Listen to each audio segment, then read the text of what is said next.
When Marcus and Isaiah stepped out of their uncle's rusty Toyota in front of the prestigious Brookridge Racquet Club in upstate New York, they didn't expect applause. But they didn't expect the stares either. All they'd ever known were cracked courts behind a rec center and second-hand shoes.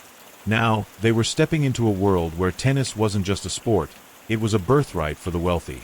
And within seconds of walking in, they realized this wasn't going to be just about tennis.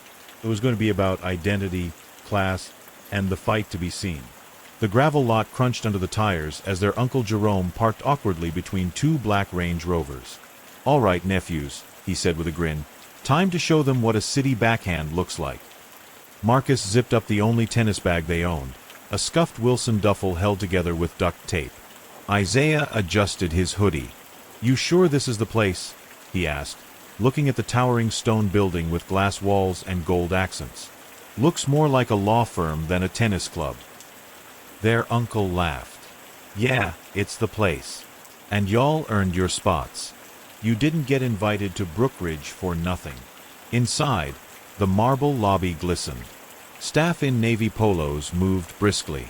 The receptionist, a blonde woman with flawless posture, barely looked up. "Can I help you?" she asked, her voice polite but tight. "Isaiah and Marcus Green," Jerome said. "Junior Invitational. Got the acceptance emails right here." The receptionist tapped into her tablet, then finally made eye contact with the boys. She paused. "Oh, you're the Bronx boys. The brothers from the Community Outreach Program." The way she said, "community outreach," made Marcus's stomach twist. Like they were guests at someone else's dinner table. "Temporary. Tolerated. That's us," Isaiah said, chin up. "Just point us to the courts." They were handed welcome packets and lanyards with the club logo. Their names were printed on labels, slightly misaligned. They didn't care. They were used to mismatched uniforms, borrowed rackets, and patched grips. But what they weren't used to was being watched. Because from the second they stepped onto court 3 for warm-ups, they felt it. Not awe. Not curiosity. Suspicion. Their court neighbors, two country club kids with perfect gear and matching monogrammed towels, barely hid their smirks. "You think they actually play?" one whispered. "Bet they just hit against brick walls," the other replied. Marcus heard it. So did Isaiah. But they said nothing. They just played. Their strokes weren't polished. But they were powerful. Efficient.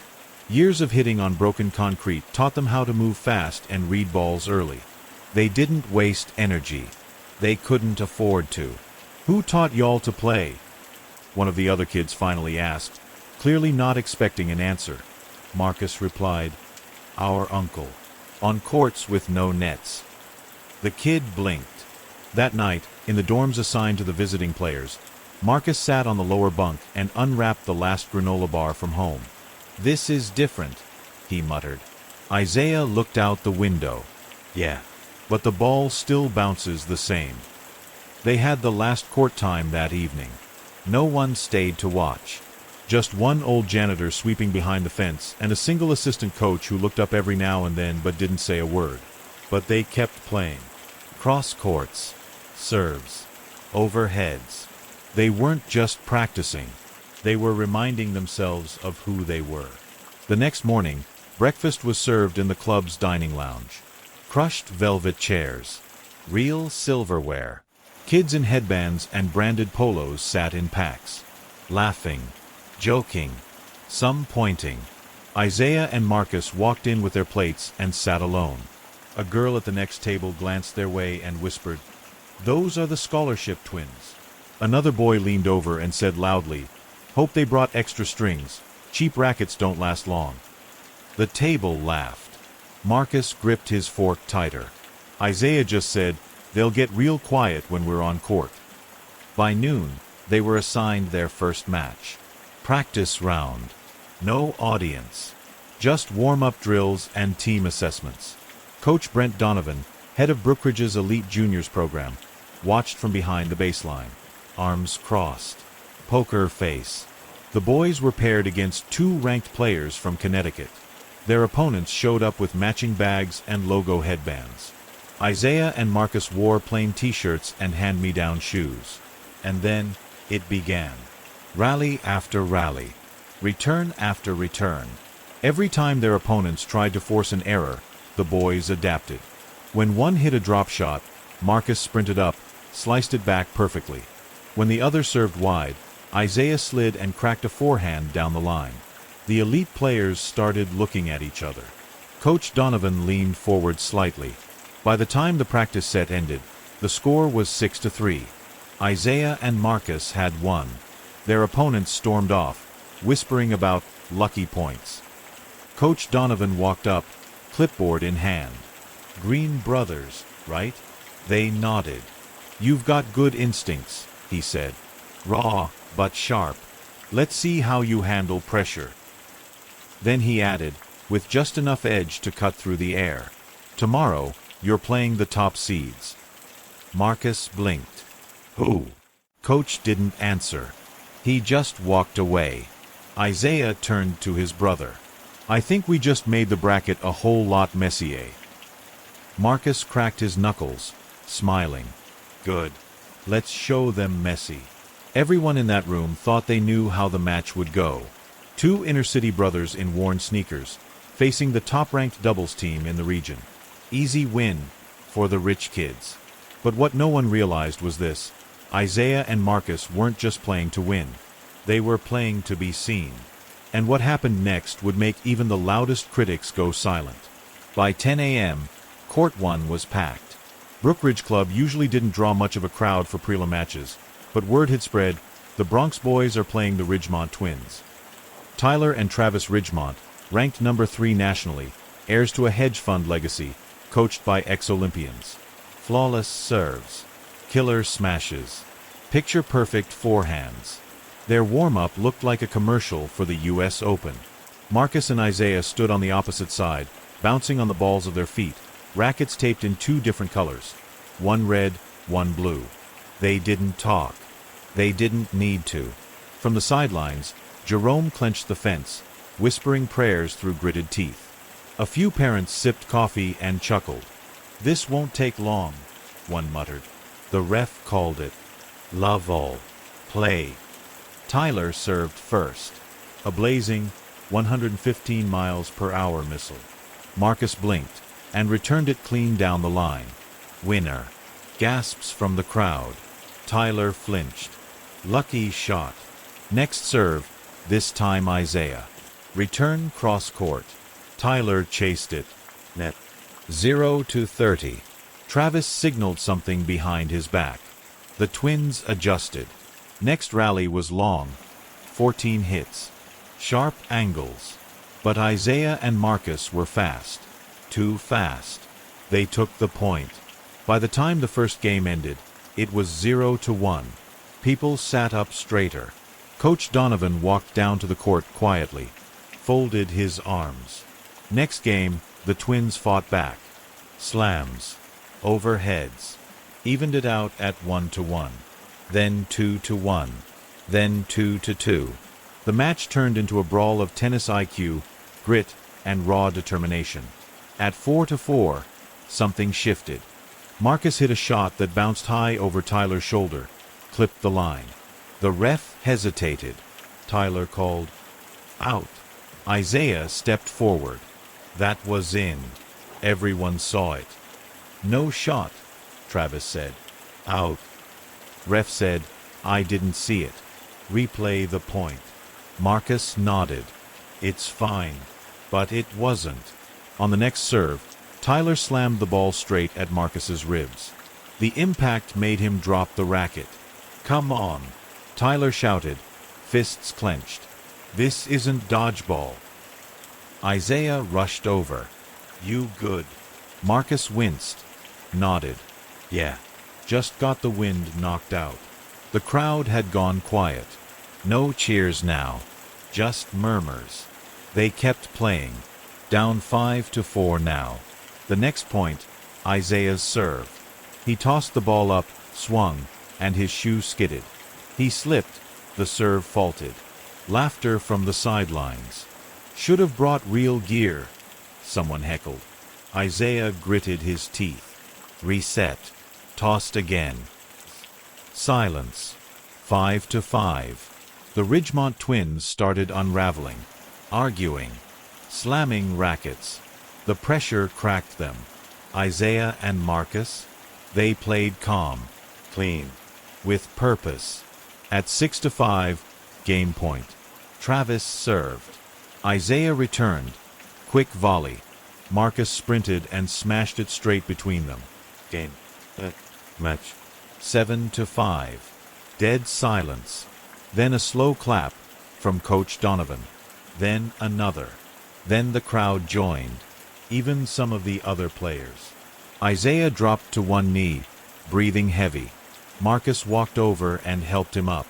They didn't yell, didn't gloat. They just nodded at each other. Respect. The Ridgemont twins packed up without a word. In the locker room, as they peeled off their sweat-soaked shirts, Marcus finally spoke. We just beat the best. Isaiah shook his head. Nah, we just showed up. The best is yet to come. But outside, in the lobby, Coach Donovan was waiting. He looked them both in the eye. You too. You ever think about turning pro? Isaiah blinked. What? You've got something, but you need polish. Sponsors. Better shoes for starters, he added with a smirk. Jerome came over, towel over his shoulder. Wait a minute, you're offering to coach them? Donovan raised an eyebrow. I'm offering them a shot. The real thing. But they'll have to commit. Relocate. Train full-time. Leave home. Marcus looked at Isaiah, then at their uncle. Isaiah's voice dropped. You mean leave the Bronx? You mean leave Mom? Coach nodded. It's a big leap, but the world's waiting. Your call. The room went still. The championship was days away. The press had caught wind. Cameras were already at the gates. But now everything was about to change. And just as Marcus opened his mouth to answer, the front door of the club burst open. A woman in a headscarf stood there, breathing hard, tears in her eyes. Isaiah, Marcus, it's Mom. They froze. Jerome's face fell. Something's happened. Isaiah's grip tightened around the handle of his gym bag. The crowd behind him faded. The cameras didn't matter. Not even the victory felt real anymore. Because in that moment, with his mother standing in the doorway, sweat-soaked, trembling, he knew one thing. The cost of their dreams might already be too high. Mom. Isaiah's voice cracked as he ran toward her. His mother, Evelyn Taylor, nearly collapsed into his arms. I didn't want to worry you boys, she whispered. But I just got out of the ER. Marcus dropped his racket and rushed to her side. The ER? What happened? Jerome grabbed a chair from the lobby. Sit her down. Slowly. Coach Donovan stepped back, speechless. Isaiah knelt beside her. Talk to us, Mom. Evelyn shook her head. Just dehydration. I've been working double shifts since y'all started this tournament. Skipping meals, trying to keep up with everything. The rent, your gear, the travel. She wiped sweat from her brow with a trembling hand. I didn't want to burden you. You were finally getting your shot. Marcus' fists balled up. You shouldn't have had to carry all this alone. I'm your mother. That's what mothers do, she said, trying to smile. But Isaiah saw through it. The yellowed tint of her eyes, the dark rings beneath them, the slight tremor in her fingers. She was exhausted, not just physically, but spiritually. Years of grinding poverty, bills, and bad luck had worn her down. And now it showed. Coach Donovan finally stepped forward. Ma'am, with respect, you need rest. We can find someone to help. No, she straightened. No handouts. Then she looked at her boys, those boys who still slept on a pull-out couch back home, who shared sneakers sometimes, who took cold showers when the gas got cut off. I just need you both to promise me something, she said softly.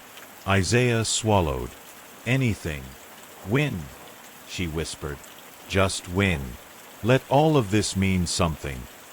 Marcus blinked back tears. It already does, Mama. A nurse entered the room, one from the ER, who'd followed her after she'd left AMA against medical advice. Ms. Taylor, you can't just walk out like that. You need fluids, maybe overnight monitoring. I can't afford overnight anything, Evelyn said firmly. My boys need me. The nurse lowered her voice. You need you too. Isaiah stood and turned to Coach Donovan. Is there a way, he asked, voice steady, we can delay the semis? Coach shook his head. We're on ESPN now. Contracts. Viewership. It's a whole machine, Isaiah. If you don't show up tomorrow, you're out. The words hit like bricks. Jerome stepped in. We'll figure it out. Go home. Get her in bed. I'll stay with her all night. Marcus hesitated. We can't just leave her like this. But Evelyn was already standing. You will not throw away your future for me. You hear me? If I've got to crawl home, I will, but you're playing tomorrow. Silence fell between them. She kissed both their foreheads and walked out, slowly proud.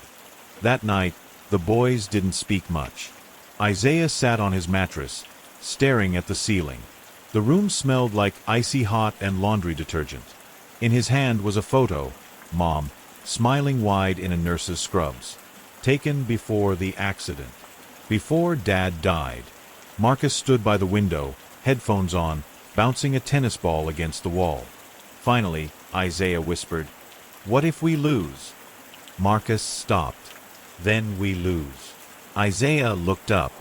And if we win? Marcus smiled. Then we change everything. The next morning, they arrived early. No cameras yet.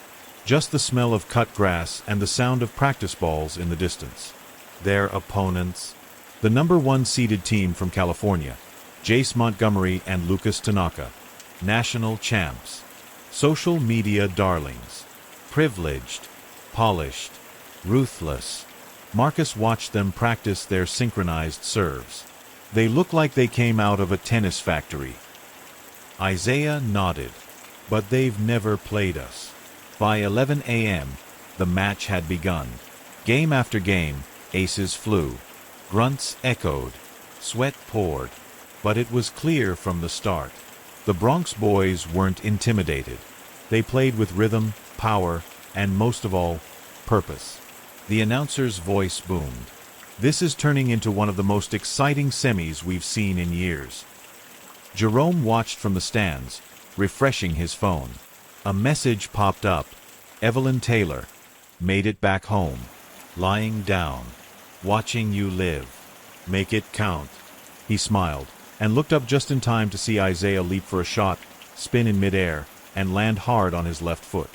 A sickening crack. The crowd gasped. Isaiah fell. Marcus screamed, Isaiah! Isaiah gritted his teeth, grabbed his ankle, and didn't get up. The entire stadium went silent, except for the sound of Isaiah's groan as he clutched his ankle. Cameras zoomed in. Trainers rushed forward. But Marcus, he didn't move. He couldn't, because the one person who had always held him steady was now down. Isaiah bit down on his jersey, the pain radiating through his leg like fire. Can you move it? The medic asked, pressing lightly. Isaiah hissed. No. Not without screaming. Coach Donovan stood nearby, fists on his hips, pacing. Jerome leapt down from the bleachers and ran over. I'll drive him to the hospital. But Isaiah shook his head. No, he croaked. No hospitals. Not now. You're injured, Marcus said, kneeling. We're not playing anymore. Isaiah grabbed his brother's shirt, yanked him close. You are. I don't care what happens to me. I'm not letting us throw this away. The trainer exchanged looks with Coach. You've got 10 minutes before you either forfeit or continue. They wheeled Isaiah to the sideline bench. He could barely keep his head up, sweat dripping from his face, eyes glassy. Marcus stood frozen, racket in hand, unsure what to do. Then Evelyn's voice rang through his memory. "You will not throw away your future for me." And now Isaiah, looking up at him from the bench, said the same thing with his eyes. Marcus stepped back onto the court. Alone. The crowd buzzed. Commentators whispered. This is highly unusual. Marcus Taylor, the younger twin, is continuing the match solo. The ref gave a warning glance. "We'll allow it, for now. But it's 2v1. You know that, right?"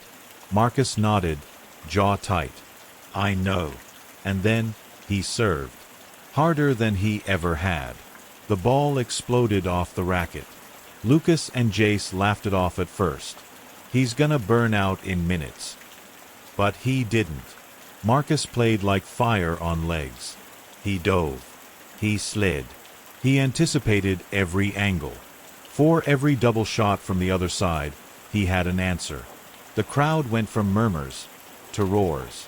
Evelyn, watching from the couch at home, gripped her blanket so tight her knuckles turned white. Jerome whispered under his breath, "Come on, kid." Even Isaiah tried to rise from the bench, teeth clenched in agony. The score climbed. Marcus was behind, but not by much. Every point he earned was met with cheers so loud they shook the rafters. The announcer was breathless. "We haven't seen anything like this in tournament history. One team taking on two of the nation's best, and he's giving them hell." But Marcus was running out of gas. At 5-4, final set, he staggered. Dropped to one knee after a long rally. His chest heaved. His vision blurred. Isaiah called out, "Marcus." He turned. Gave a weak thumbs up. But then, Lucas served straight down the line. Marcus dived. The racket connected. The ball clipped the net. And dropped in. Point. Tie game. The crowd erupted. People were crying, hugging strangers. And for a second, Marcus looked up at the sky. Then his knees buckled. He collapsed. Jerome was already sprinting. The medics rushed again. Coach Donovan barked for towels and water. But Isaiah had already limped onto the court, dragging his injured foot, dropping next to his brother. Marcus blinked, dazed. "Did we win?" Isaiah smiled through tears. "Not yet." Then Marcus whispered, "I can't feel my legs." They came to mock them. They stayed to witness history. But no one, not the crowd, not the judges, not even their own coach, expected what happened when Isaiah, injured and limping, grabbed his brother's racket and stepped onto the court. Marcus lay on the bench, an oxygen mask on his face. His body trembled, drenched in sweat. Doctors insisted he withdraw, but his eyes, half open, half defiant, never left the court. Across the net, Lucas and Jace smirked. Jace shrugged, "Guess we win by default." But before the ref could call it, a voice rang out, raspy but firm. "I'm finishing this." Heads turned. Isaiah Taylor, ankle-taped, wrapped in ice, limping like every step was a war, took his brother's racket and stood at the service line. "Sir," the ref hesitated. "You're injured. Are you even cleared?" Isaiah didn't blink. "I don't need clearance. I just need a chance." Coach Donovan tried to intervene, but Evelyn, who had rushed to the tournament at Jerome's call, grabbed his arm. "Let him." There was something in her voice, something raw and ancient.